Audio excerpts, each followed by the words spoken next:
The blade bit into the cedar, peeling back a thin, curled ribbon of wood that spiraled down to the dirt floor.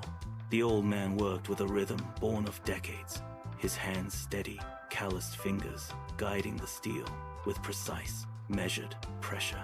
Each stroke was deliberate, a slow removal of excess to find the shape hidden within the grain. The fire popped, throwing sparks against the stone hearth, but the old man did not look up. He focused entirely on the wood. Beside him, the grandson sat motionless. He watched the shavings pile up, his gaze tracking the blade as it carved the curve of the cedar. The room held a heavy, thick silence, broken only by the scrape of metal against timber and the low, constant hum of the flames. The boy did not shift. He did not speak. He simply watched the wood transform under the old man's grip, his eyes tracing the path of the knife. The air smelled of sharp resin and burning pine. The boy remained still, his attention locked on the wood, waiting for the shape to emerge. The boy shifted his weight, the dry dirt crunching beneath his knees. He looked away from the cedar and toward the fire. The flames danced in the reflection of his eyes, casting long, erratic shadows across his face. His brow remained tight, a deep crease etched between his eyes that did not smooth out. He blinked rapidly, staring into the heat as if searching for an answer in the embers. Every time the fire flared, his jaw tightened. He pulled his knees closer to his chest, wrapping his arms around them to press his chin into his palms. The weight of the day at school sat heavy on his shoulders, a physical burden that made him hunch forward. He tried to mimic the old man's calm, taking a slow breath, but his chest hitched halfway through. He let out a sharp, jagged exhale. He opened his mouth, then closed it, his throat working as he swallowed down the frustration. He was ready to speak. The boy leaned forward, his voice cutting through the crackle of the hearth. He did not look at the wood anymore. He looked directly at the old man. "Grandfather," he began, his hands trembling slightly as he pressed them against his chest. "It feels like there are two wolves fighting inside me. They never stop." He held up one hand, fingers curled into a claw. One is filled with fear, anger, and doubt.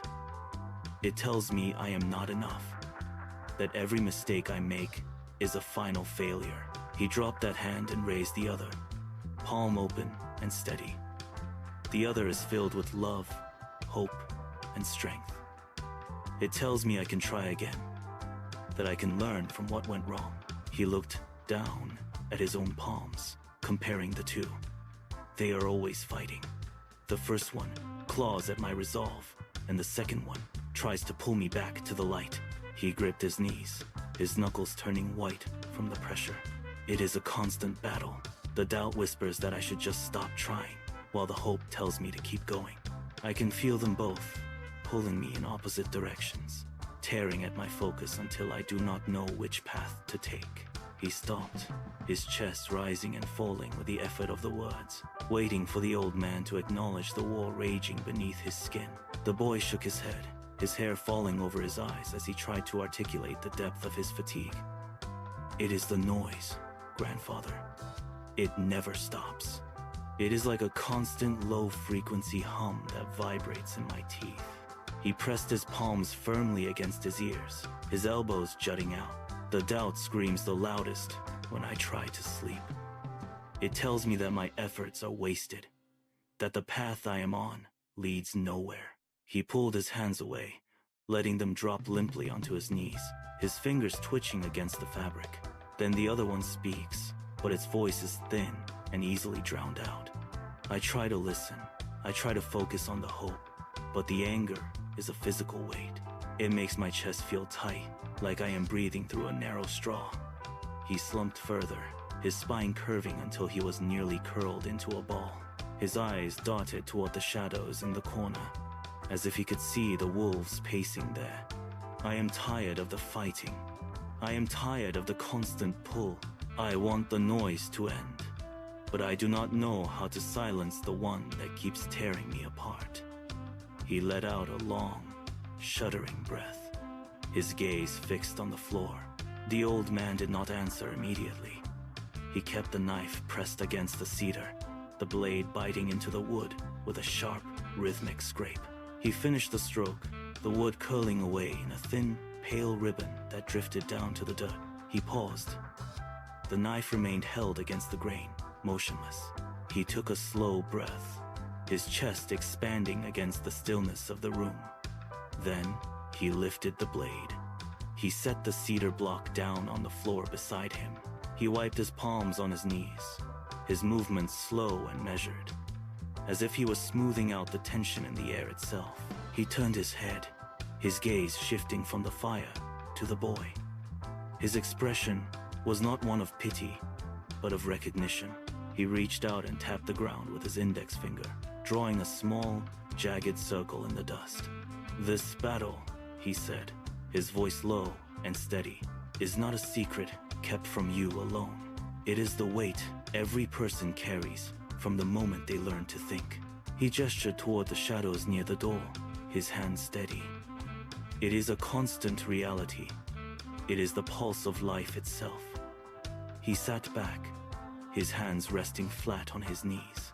The boy sat motionless, his mind turning over the old man's words like a stone in a stream. He looked at the jagged circle in the dust, then back at the old man's face. The fire popped, a stray spark drifting upward toward the rafters. But the boy did not blink. He felt the weight of the confession he had just made, and now, the burden of the truth he had just received. He shifted his weight, his knees popping in the quiet room. He leaned forward, his hands gripping his ankles, his knuckles white with the pressure. The space between them seemed to shrink, the heat from the fire intensifying as he moved closer. He needed to know. He needed the map to navigate the chaos inside his own chest. His breath hitched, a sharp intake of air that sounded loud in the stillness. He stared at the old man, his eyes wide and searching, desperate for a way to stop the internal war.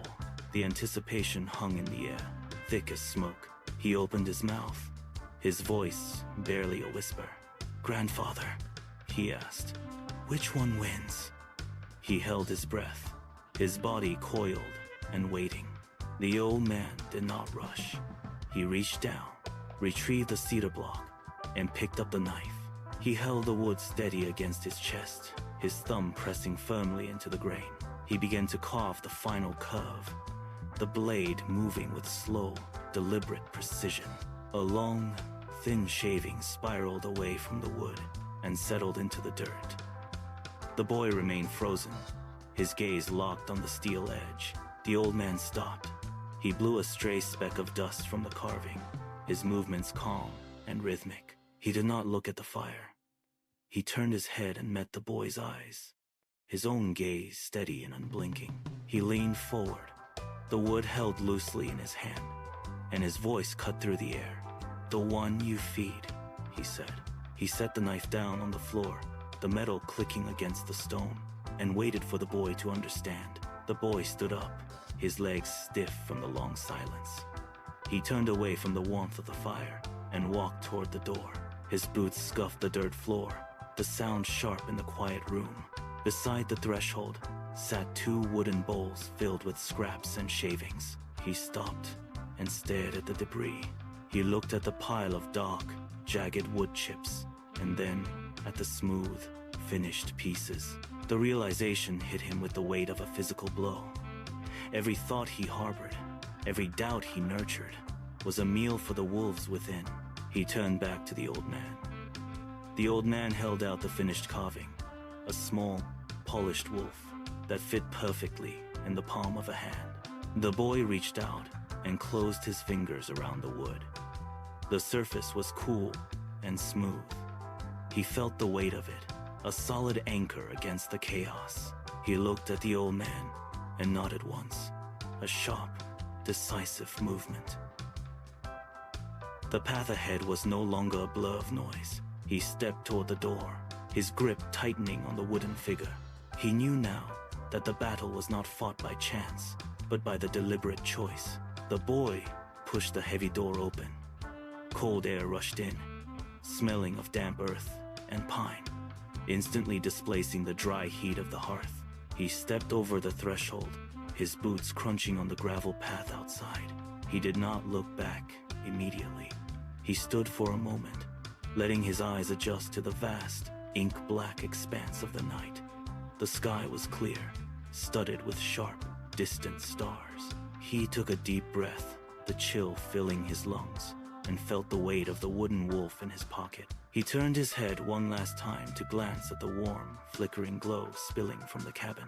The old man sat motionless, a silhouette against the fire. The boy turned away, his stride lengthening. He moved with a new rhythm, steady and purposeful. Every step was a decision. He walked past the edge of the clearing and into the shadows of the trees. The noise in his head had quieted, replaced by the rhythmic sound of his own breathing. He understood now that his thoughts were the seeds of his reality. He would not let the wolf of doubt grow fat on his attention. He walked forward, his path clear, his mind focused. He would choose his thoughts with the same care he used to carve wood. He would feed the right wolf, and he would keep walking until the morning light found him. The night was vast, but he was no longer lost.